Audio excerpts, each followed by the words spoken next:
Welcome back. On behalf of QD Learning, I'm Professor Hill, bringing you the topic analysis for September 2024. The LD topic is, the United States ought to require that workers receive a living wage.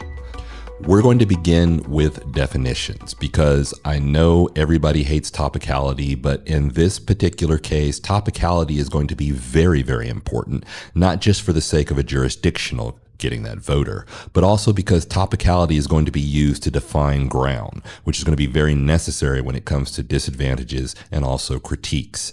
This topic is going to be critique heavy. When isn't it? So if you don't have back files with generic critique answers that you can use along with your specific critique answers, then you need to talk to someone with back files or you need to get busy. Okay. Let's talk about the definitions, beginning with the definition of the United States. Now, this is very clear and very narrowing, but you have to be very, very careful because this is where you get the counterplan ground.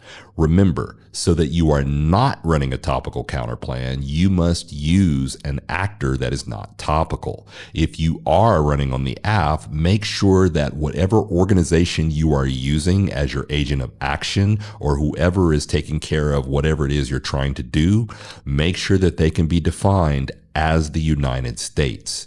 If you are in a round where people are reading cards and those cards are talking about all of workers or all of workers past and present or whatever they try to get away with, make sure that you use this clear definition of United States to narrow their impacts and narrow their advantages. Ought to. Well, usually we have a should. Here we have an ought to, which I think kind of leaves more room for a criteria rather than a policy debate. But this is what you're going to preface your criteria on, whether it be a policy or a value criteria. Next becomes require. Remember, require means that there's going to be some sort of law. And with that law, there's going to be punishment. And of course, there's going to be an agent of enforcement. Now, on the affirmative, you want to be very, very careful that you are doing things that maybe are already in process or something that is not going to run you afoul of the definition of requirement, because you are going to have to demonstrate what happens if people do not do it, and you're going to have to demonstrate who and how this requirement is being enforced. Workers. This is where it's going to get fun. Who are the workers and how do you identify them? There are so many arguments here. Are workers people who have retired? Are workers people that are currently working? Is a CEO, even though he might own the company or simply be the chief executive officer of the company, is he or she still considered a worker? You're going to have to look at things like labeling and discrimination. When it comes to the class system in America, and yes, we do have a class system in America, you have to look at the labels. And by calling someone a worker rather than an owner or an executive, is that labeling, and do we have grounds for discrimination? Socialism we're going to talk about in a little bit. Elitism we're going to talk a little bit about. Classism we're going to talk about. All three of these are going to be critiques that you do hit. And of course, everyone's favorite critique, capitalism. It's going to be huge in this debate.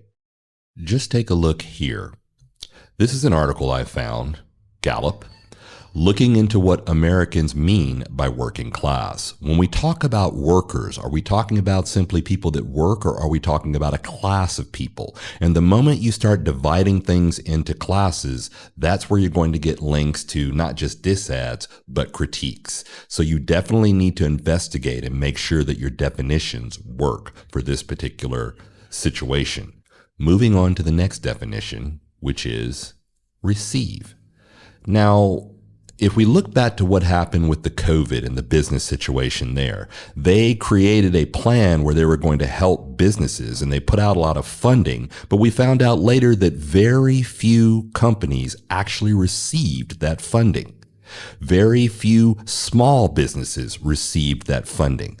The bureaucracy and the red tape and the pull that they needed to make it happen didn't happen. So I can definitely see an argument saying that Even though you might have the idea to create a bill or to pass something, people will not actually receive it. Therefore, whatever impacts, good or bad, that you're arguing simply will not happen. This also opens the door for counter plans where you can argue, you know what, we're not going to make sure people receive it. We're going to instead pour it into services, offer those services to people. And because they're not receiving wage, but they are receiving services, I get all of those wonderful benefits, but I don't get any of the issues that you would bring up with your case. This is all about receipt. And there's a long line between I want people to have money and them actually getting money in their hands. You also have to think about things like pork barreling. You've got to look at thievery and fraud. You've got to look at the people that you are going to have to deal with to distribute the money, whether that be banks or individuals or government services. How is all that going to work? Now, I know it sounds ridiculous, but we do need to talk about the word A in the resolution because it denotes one, singular. If you have a household where you have multiple people working, are each of them entitled to this wage? Now you have people making more than their fair share because maybe they've got more people in their household. Also, this sets up the idea of fraud. And also, when you look at families, it says a living wage. It does not necessarily say everybody in the family is entitled to money.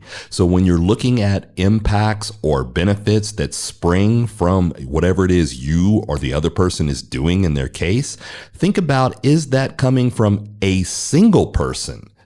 Or is it coming from multiple people in the family? And that's when you can get into fun when it comes down to the word A. Living wage.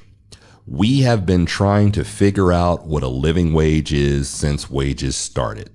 How much is a living wage? And what exactly constitutes living?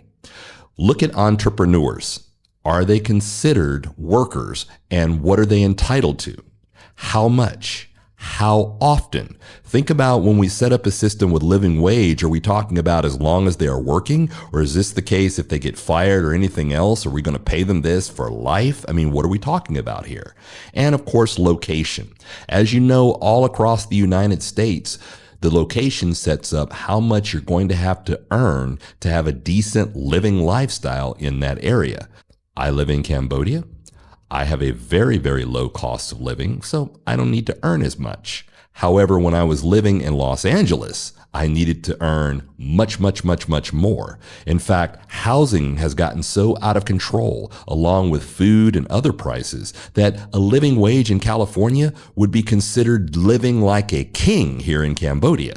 So there we get into the balance. What is a living wage versus too much, too little? And how long are you going to be giving it to the person or people? Let's talk for a moment about topicality. As you all know, topicality is standards, violations, and impacts. But it's not just a time suck, and it's not just a jurisdictional issue. Keep in mind that the standards you set up in topicality aren't just for the definitions. Make the argument that the standards, such as reasonability, every word has meaning, etc., make sure you apply those standards, especially if they're dropped by the other team, all the way through the debate on everything. Okay? If you win the T standards, what does that do to the disadvantage? What does that do to the contentions on case? Don't become compartmental. When you are looking at the debate, look at the debate as a whole. Everything counts. Everything you've brought across all the way to rebuttal counts. So be thinking not about how you can get more out. Think about how you can use what's already on the flow when you're in rebuttals to create that situation where you are outweighing or making more sense than your opponent. Let's talk about plan. Make the text of your plan generic enough to where it doesn't get you in trouble and you can extend on it later, but don't make it so generic that people are going to automatically point out that, well, you can't possibly do this. You don't have the right things in place. For example, Make sure your agent of action is the United States and have a definition waiting to demonstrate that. Make sure your agent of enforcement is also the United States, but demonstrate, such as having a department that's already doing it or has demonstrated that they're capable of doing it. Do not pick a department that is having problems right now. You're going to open yourself up to disadvantages. Next, of course, is funding. And it's going to be huge in this topic, particularly when we've got things like the war taking place in Ukraine. We've got funding for Israel. We've got the things going on in the South China Sea. All of these different things require funding. So if you suddenly decide to pour all that funding into a quote unquote living wage, obviously there's going to be room for trade-off disads. And we're going to talk about that in a moment. Counter plans. Now, keep in mind that counter plans are going to be wonderful in this topic because there's so many different things you can do other than giving people money. You can even make the argument that giving people money will cause them to become dependent and not work. And we'll get into that when we get into the disads. But the idea is that you, on the negative, you want to narrow the affirmative into only using the United States as the actor and only using money. That narrows them pretty good. On the affirmative, you want to make the argument that, look, when we aid people, when we talk about a wage is like everything involved with hiring an employee. It isn't just simply the money. It's the money. It's the benefits. It's all the things they need to survive and come to work the next day. Ooh, that's going to bite socialism and capitalism links. But keep in mind, do not allow people to get away with simply saying, oh, we're going to do X and it's just going to magically happen through fiat. No. Fiat cannot happen through attitudinal barriers. And I really believe that a lot of business owners are going to have a real attitude about suddenly paying their employees double. There is also logistics. What the affirmative wants to do is use the United States government, but the problem is the United States is held to a set of standards, a set of laws, a set of strategies that are dictated by bureaucracy, and all of this is going to take time. And this is when you can kick in time frame impacts.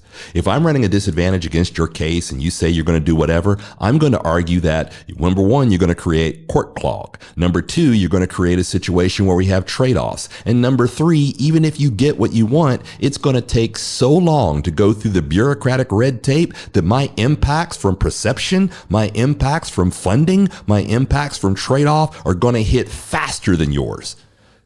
So I don't have to outweigh. I just have to beat you there, and I'll win.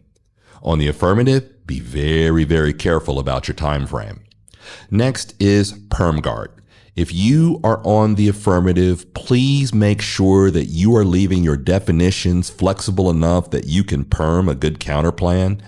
Assume that you will be able to, as the United States government, commandeer maybe, I don't know. How difficult will it be to do the impacts you have on case with whoever they've chosen that is not the United States? So you have to find ways, read cards, do whatever you can to demonstrate that only the United States can do this for legal reasons, for trust reasons, for ability reasons. I mean, you can even run something on the side that says trying to do this without the United States government would get people in trouble because they would be seen as maybe tax dodgers or fraudulent. Figure out any way to avoid those counter plans, and there's going to be a lot of them on this topic. Critiques. Welcome to Ism City. You got it. Capitalism, socialism is going to be huge on this. Social justice, racism, they're all going to be big here. Now, what was that? You didn't believe me about socialism? Hold on a second. Yeah, you're probably right. Why would anybody? Oh, wait, there's a whole book on socialism and the living wage. Interesting. This might be from the 1920s, but I will bet that people have updated this book, and they probably got a lot of brand new 2024 arguments making the same point. that at the moment you start talking about a living wage, the moment you start setting that up for everyone, you are opening the door to socialism. And I sure as heck hope you got the back files to take on that fight. Perhaps the best way to arm yourself for that fight is to head over to the Economic Innovation Group, where they have the American Worker Project, where they are trying to completely redefine what the American worker is, what the American worker needs, et cetera, et cetera. So make sure in your research you stop over here, and who knows, you may find something that might be interesting or useful. Now, I've never really been a big fan of critiques. I've always seen them as generic diss ads and handle them that way. And I know the arguments are out and we'll hear them over and over again during the debate, but I will say this.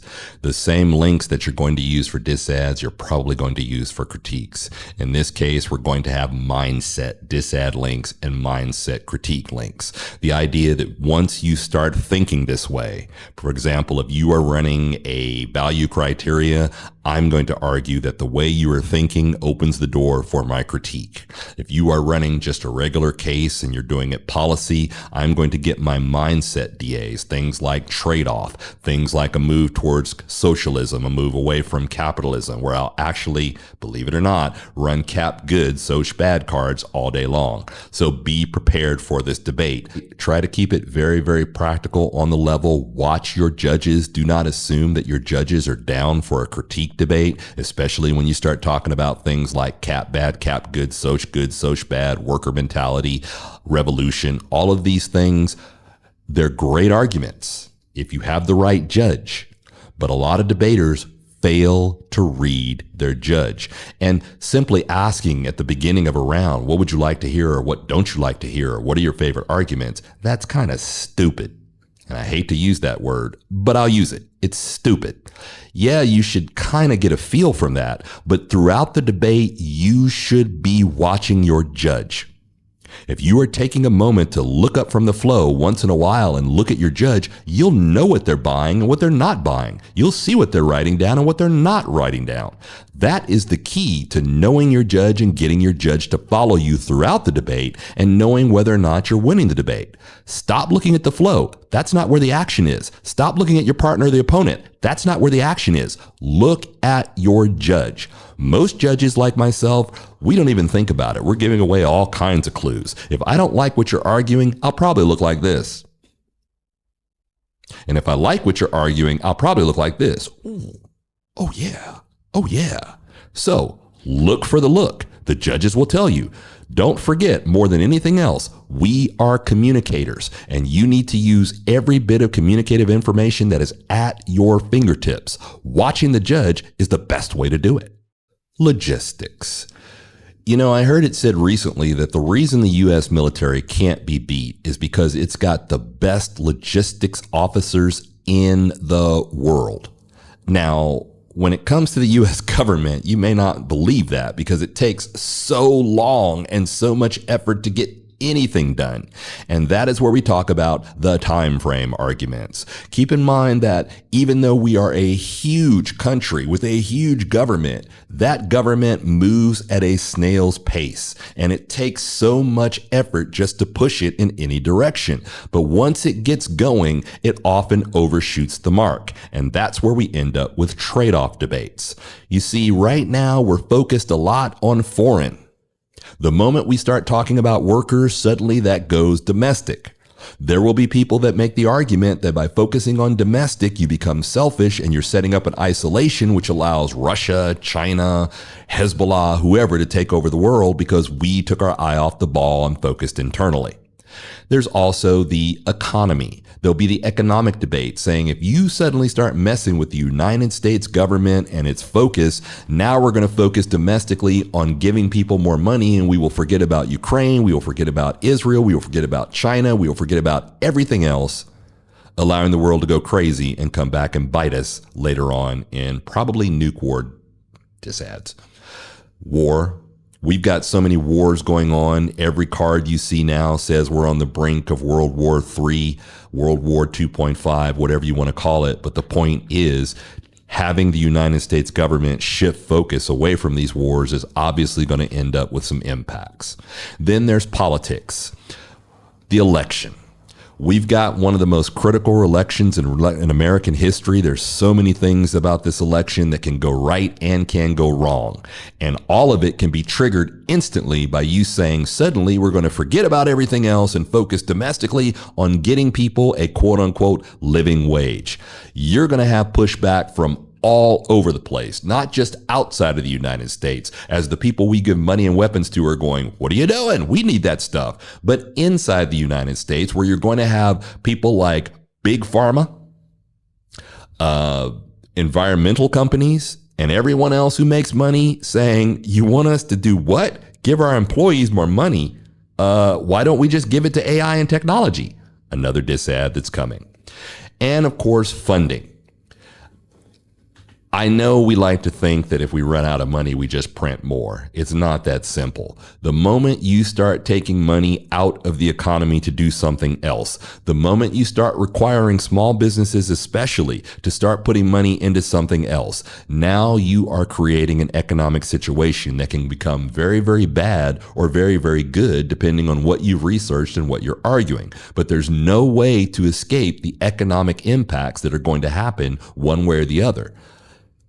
How much money are we talking? I mean, think about it.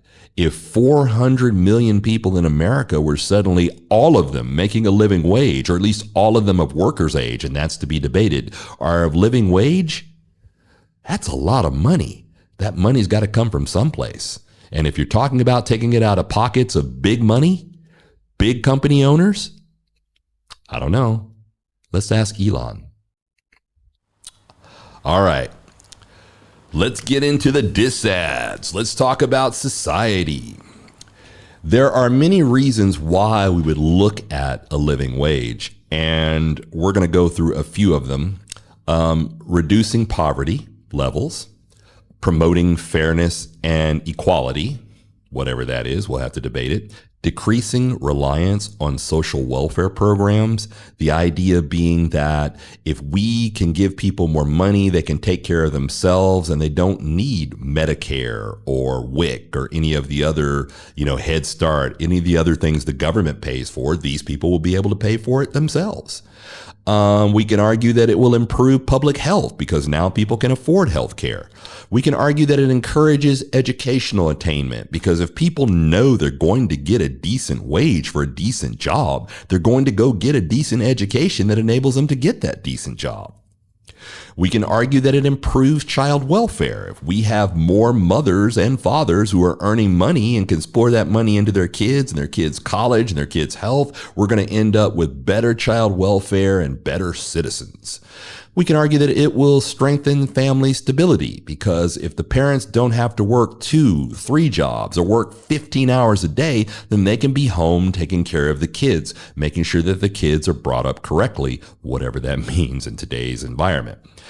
And last is the environment. We can argue that people who make more money are less likely to hurt the environment. I don't know about that. You see, I wanted to run that because I really like arguing the environment, but then I ran across this. My team's going to kill me for saying this, but I wanted to run carbon pricing as a disad. And so I was looking at this link. Does raising the minimum wage matter to firms' energy transition? And it looked like a very interesting article. And then I found this. Specifically, raising the minimum wage can incentivize enterprises to innovate in production and expand their exports, resulting in a decrease in the consumption of non-clean energy. Ouch. Straight up environmental link. Oh, I probably shouldn't have given you guys that. Now I sound like Hagrid. Anyway, moving on the neg. We get into the tragedy of the commons, which refers to a situation in which individuals with access to a public resource, also called a common, act in their own interest and, in doing so, ultimately deplete the resource. This gets back to the argument I was making earlier, where if you have a family where everyone is guaranteed a living wage, does that mean we can put grandma to work, grandpa to work, the kids to work, and now we've got everybody bringing in a living wage in the household? Our household is probably going to go beyond living to a little bit better than living.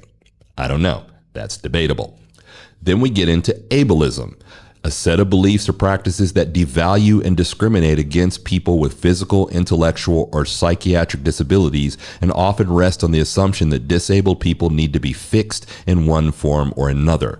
So when we're handing out living wage, what do we do with people that are physically challenged? What do we do with retired people? What do we do with people that are special needs? Are we still going to pay them? And how are the people that are not or do not have these challenges, how are they going to feel about that? So there's definitely some arguments there with ableism.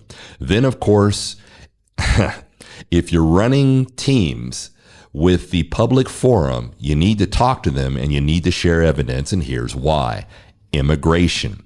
You see, one of the things that brings people to the United States and causes our immigration system is the fact that we pay out money to our workers better than most places in the world. It isn't perfect, which is why we have this topic, but it's certainly better than a lot of places in the world. So when you're talking about upping that wage to a healthy living wage, everybody and their mother is going to want to come to the United States. So you kick in immigration impacts.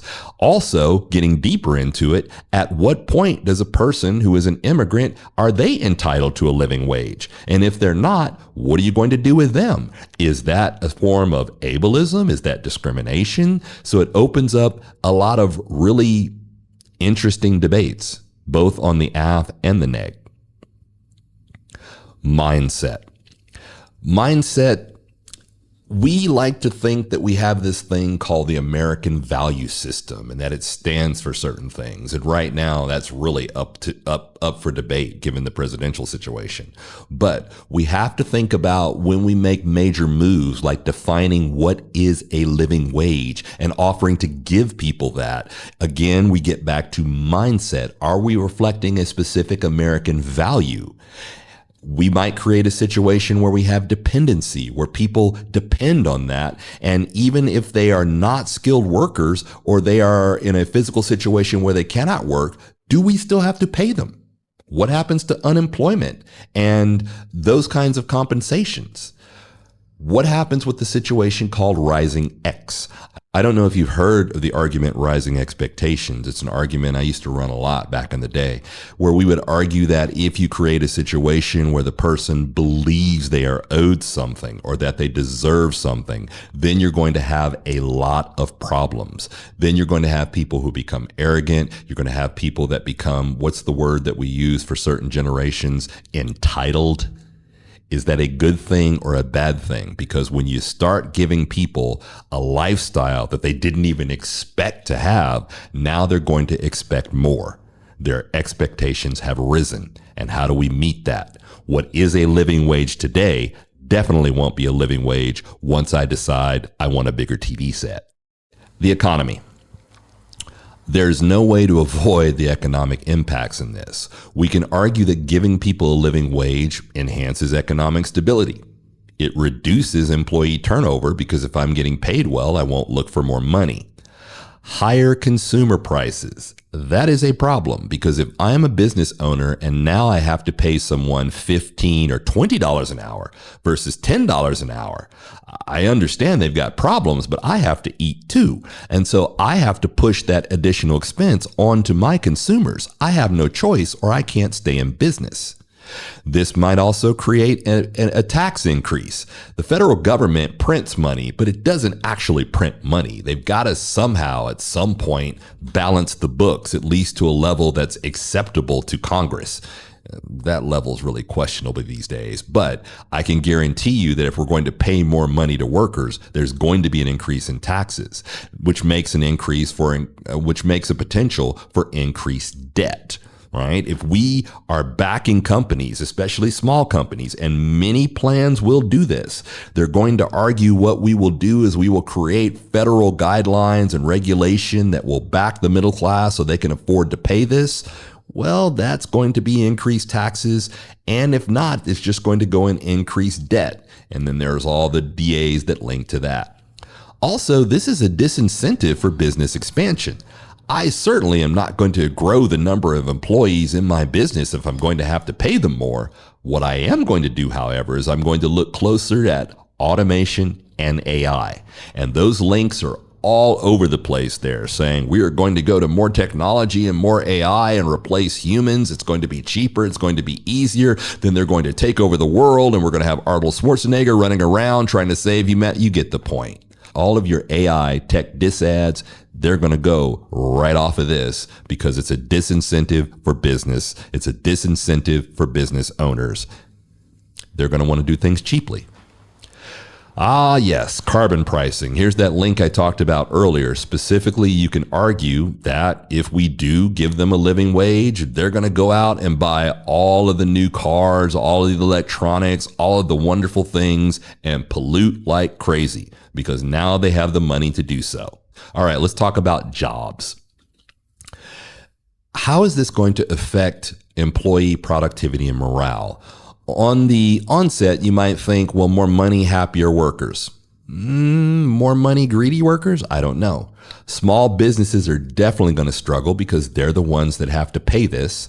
You're going to end up with job losses because if I've got 5 people, I'm going to have to fire 3 of them to pay the other 2 a living wage. It's going to harm low-wage workers. The policy could reduce employment opportunities for the most vulnerable workers who might find it harder to secure jobs. Because if I'm going to pay a living wage, whatever that is, the person I hire, they better be at the top of their game because I want to get what I pay for. I'm also going to shift people to part-time work. Why would I have someone sitting around on the computer for 8 hours a day when I could have them get all their work in 4 hours and get out of here and I have to spend less money? Also, I'm going to increase my outsourcing. Rather than hiring a bunch of people, I'm going to hire part-timers, give them a job per job basis. Instead of hiring them by hours, I will pay them just for getting jobs done. And that's not considered a salary. That's buying a service. So I can escape paying wages simply by purchasing business-to-business services, not getting employees involved at all. Next is reduced business competitiveness. If I'm a small business that happens to use a lot of employees and now all my money is going to pay them, not to mention employment taxes, how am I going to compete with other people who are using AI or robots? I can't. Next, possible increase in illegal employment. Well, under the table works. If I don't have to pay a living wage and I can get away with hiring a person around the corner or having my sister or my kids or somebody else do it, we're going to do what it takes to survive. That's capitalism, I guess you could argue. Next, negative impact on young workers. Entry-level positions might become scarcer, making it hard for young people to enter the workforce. If I'm going to be paying a living wage, which sounds like a lot of money, I want to invest in a known commodity. So don't come to me saying, hey, while I'm training, while I'm learning, you need to pay me. No, I'm going to pay the person who comes in the door and already knows what they're doing. And again, I'm probably not even going to pay them as a salary. I'm going to pay it as a service. That way I can bypass that and compete on the business landscape. Next, reduced investment in employee benefits. Yeah, if I'm paying you money, don't look for a Christmas party. Don't look for a bonus. Don't look for anything. As a matter of fact, I'm going to do you like some of the big banking companies did in the late 1990s. You bring your own computer, bring your own printer, your own paper, your own pens. I pay you to work. All of those benefits, I don't have to pay for that. I'm paying you a living wage. I know it sounds cold, but people, we're talking about money here. Rights. We have this idea of human rights, family rights, business rights, healthcare rights. The problem is that these are going to compete. Businesses have rights. families have rights, and they're going to compete. If I'm paying you a living wage and you're going to take 3 months off, both husband and wife, to be with the child, I know it sounds great in theory, but that's going to hurt my business rights. What am I supposed to do for 3 months without my employees, especially when I'm paying them all that money? Here's the other thing. Healthcare. If I am paying a living wage, does that include what I'm going to have to pay for their health care? As a matter of fact, health care isn't considered a wage. And this gets back to the definition when we talk about wages. Does wages include the benefits, or is wages just the money? So if I'm paying you enough money, I shouldn't have to pay your insurance. I shouldn't have to pay for your health care. In fact, the only thing I should have to pay is money, a living wage. That's going to be arguing.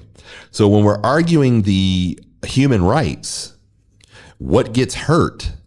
I don't know. We're going to have to see. I mean, does it matter that you have dignity, but now you starve because I won't hire you because you cost too much? I don't know. We're going to debate those out. The law. The law is going to be big on this one. You're going to have to redo employment law. You're going to have to redo business law. You're going to have all these other laws regarding fraud, regarding representation, regarding race, regarding redlining. All of these different things are going to come into effect, especially since your actor is the United States, and they have to go by certain rules, guidelines, strategies, etc. The question is going to be who pays. Will this slow down the system where the time frame kicks in? Because think about how long it's going to take to, first of all, pass the legislation, then research and find out exactly who needs what, and then go through the process of setting up a system where everybody receives the money. That's going to take so long. But remember, a perceptual disad kicks in lickety-split. All right, court clog. Obviously, all of the laws and things that need to change are going to have to go through the court system. That's going to bring in the whole Supreme Court disads. It's going to bring in presidential powers disads. It's going to bring in bureaucracy disads, all of that stuff. International law comes into effect because the moment that you start withdrawing money, for example, to go someplace else, like to pay the living wage to the United States, what about the international law obligations that the United States has to places like NATO, right? To the Philippines, to Mexico? All of that comes under trade-off and can cause problems. And we are bound by international law to do certain things. Will our internal domestic focus change that? And then, of course, migrants immigration. Are migrants entitled to this living wage? What exactly do we do with people who are here on asylum? What do we do with the millions of people that have been granted amnesty? Do they now automatically get money? And what's that going to say to all of the people on the other side of the wall that want to get into the United States? If I can just make it over the wall, I'm set for life, I'm living? There's 7, almost 8 billion people in the world now. Everybody wants a living wage. What happens when they all want to come to the United States to get it? I don't know. Debatable. Tech. Break out those tech back files, and you don't actually need them. With Elon Musk and Twitter, you can find all kinds of links and all kinds of impacts saying tech bad, environment bad, tech bad, AI bad. And you've got the links to do that. I gave you the environmental link. The tech links are easy to find. AI will kill the world.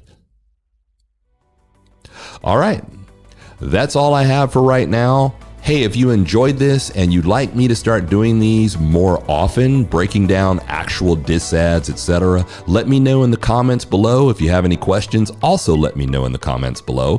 Please like and subscribe. I'd like to do this a heck of a lot more. I've been debating for many decades now. Almost 3 decades? Yeah, and I'd love to talk to you about the topic, or any topic for that matter. Once again, I'm Coach Shelton Hill with QD Learning. Please stay in touch. Good luck. Have fun. Debate well.